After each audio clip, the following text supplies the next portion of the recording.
To start off making bread, I'm putting 5 cups of warm water in my mixer. You'll want to make sure your water is warm so that the yeast will activate, but if it's too warm, then it could kill the yeast. 3 tablespoons of yeast. For the sweetener, I'm using molasses today, and I'm using a 1/2 cup. If I make this for company, I use 2/3 cup of honey. Now that I have my water, yeast, and molasses, put the Bosch mixer on 1. Begin to put flour in.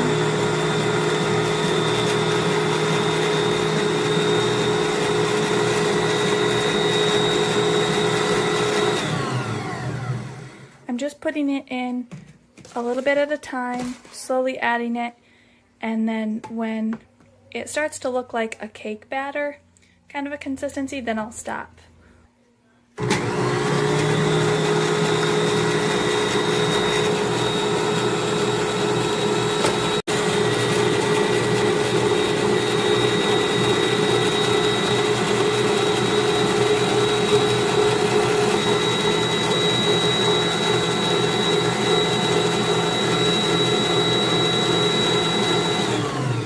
It's starting to thicken up, but we still want to go a little farther, a little bit more like a cake batter texture. So I'll probably add this cup of flour, or a little less, and see what that texture's like.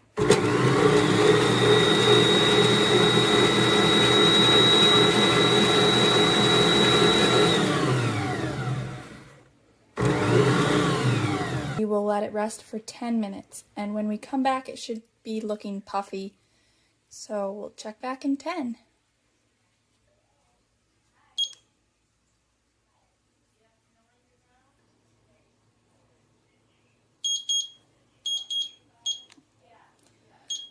It's been 10 minutes now, so I'm going to take the lid off my mixer, and it's starting to look puffy. So now we're going to add 5 teaspoons of salt, and then our 2/3 cup of olive oil.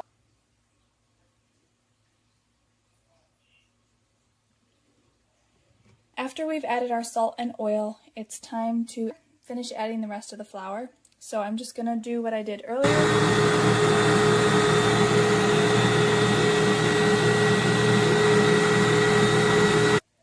We're just going to add flour and watch for it to come away from the sides. And as it's coming away from the sides, it's going to be wiping the bowl pretty clean as it goes.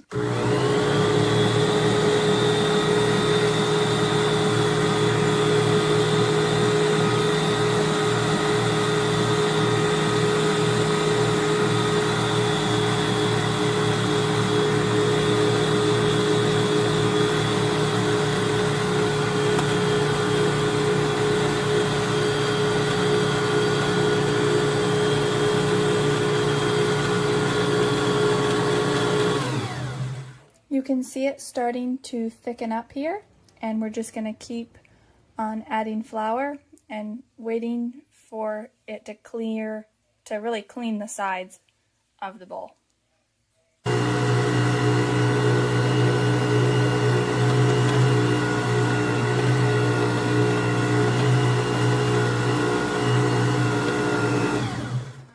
As you get closer to the end, you'll want to start slowing down with the amounts of flour and just use maybe like a 1/2 cup at a time.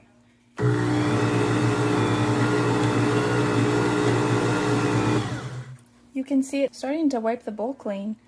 We'll just let the mixer mix it for a little bit without adding any flour.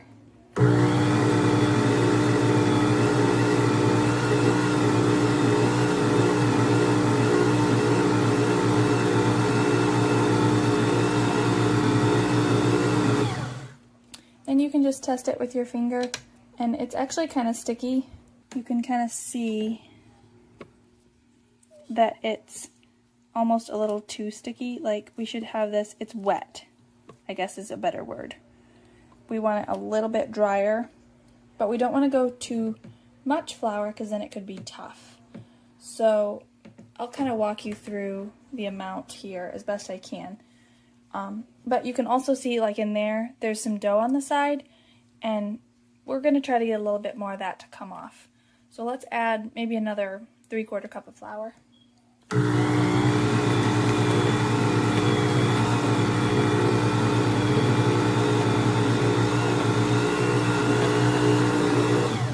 And then just let the mixer mix this all in to the dough.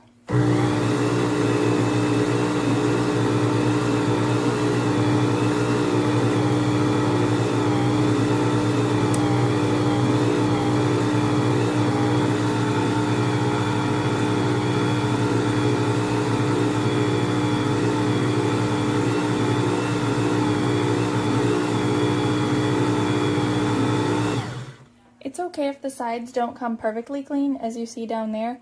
At this point, it's more about what the texture of the dough feels like. So that's feeling better, I would say. Maybe just a tiny bit more flour, like 1/2 cup. Let's try about 1/2 cup.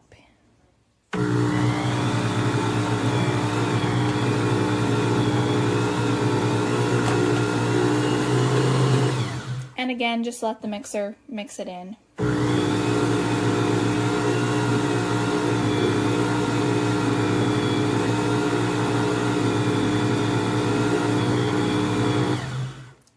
If you get to a point where you want the mixer to run a little bit faster, that's when I'll jump over to the 2.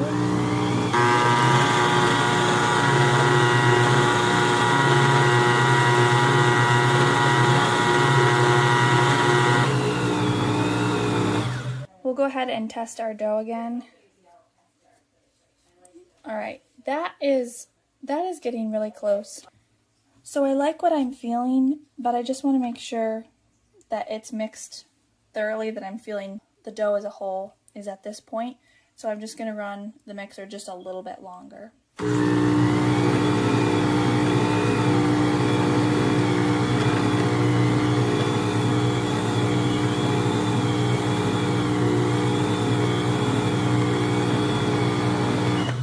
That should be enough for me to be able to get a feel for how the dough is at this point.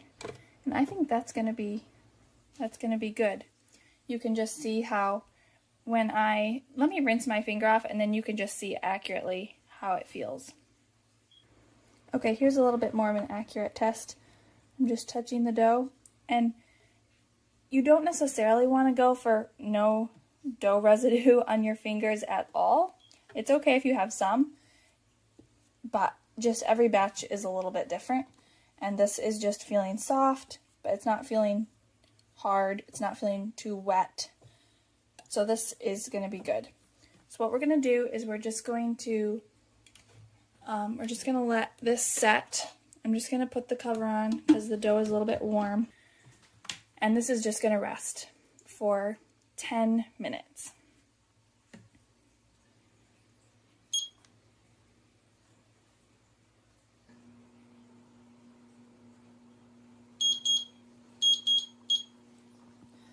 Now that it's rested for 10 minutes, you can take a peek, and it's starting to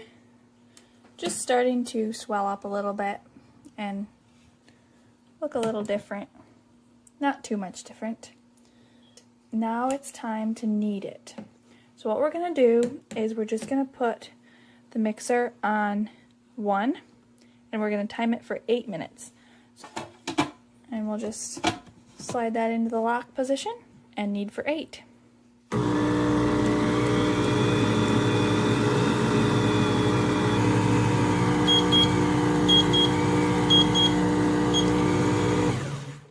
So our bread just finished kneading for 8 minutes, and just to kind of show you what it looks like now, the dough looks very good. It looks soft and just really nice. So the next step after kneading is just to let it rise. And what we do now is, since we had the top locked on from kneading, we're just going to make sure that it's unlocked. So here's the locked position. We're just going to unlock it so that when it rises, this can freely come up. and then we will form it into loaves after it's risen. You can see that our bread has now risen, and the next step is to form it into loaves. And then you can just dump it out onto your cutting board. I'm just using a cutting board to help roll out my dough. Just clean off your dough hook, and then we'll go ahead and deal with this.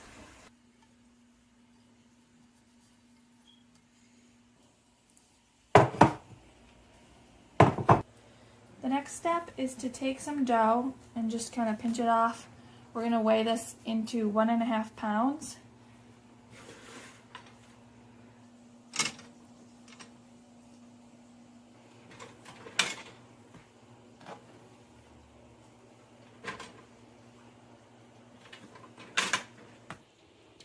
Now we're going to form the loaves.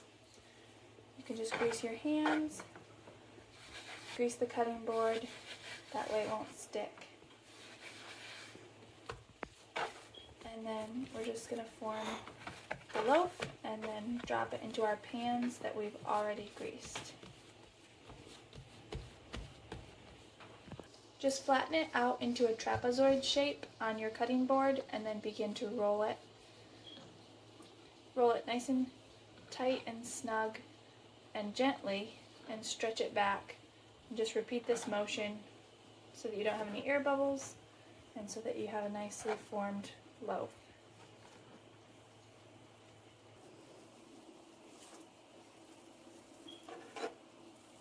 Again, just stretching it gently, pulling it back, and rolling until you get to the end.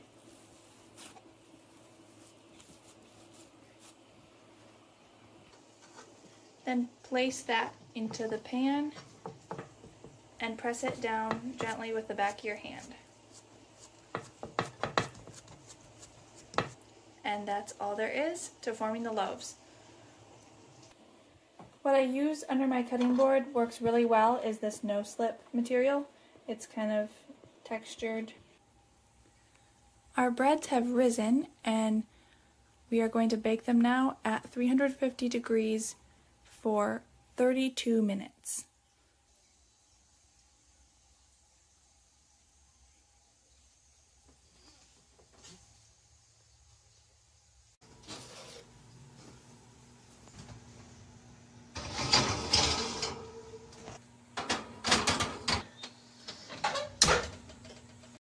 Our loaves have finished baking, and they're cooling on the cooling racks. This is our finished product.